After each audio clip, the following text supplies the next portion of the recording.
Hi guys, ഇന്ന് നമ്മൾ കാണാൻ പോണത് ഇരുമ്പൻ പുളി അച്ചാറാണ്. ഇത് എങ്ങനെയാണ് ചെയ്യണതെന്ന് പറയാം.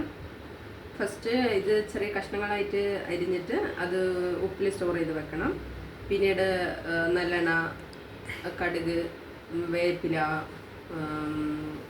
ചുവന്ന മുളക്, പച്ചമുളക്, ഇഞ്ചി, ഗാർലിക് ഇവയെല്ലാം ചെറുതായി അരിഞ്ഞ് വെച്ച് പിന്നീട് ആ നല്ലെണ്ണയിൽ മൂപ്പിച്ചെടുക്കുക. അതിന് ശേഷം അച്ചാർ പൊടി, മുളക് പൊടിയും കായപ്പൊടിയും ഇട്ട് നല്ല മൂപ്പിക്കുക. അധികം കരിയിക്കാതെ നോക്കണം. പിന്നീട് സ്റ്റോർ ചെയ്ത് വെച്ചിട്ടുള്ള ഇരുമ്പൻ പുളി അതിൽ മിക്സ് ചെയ്തിട്ട് ഒന്ന് ഇളക്കുക.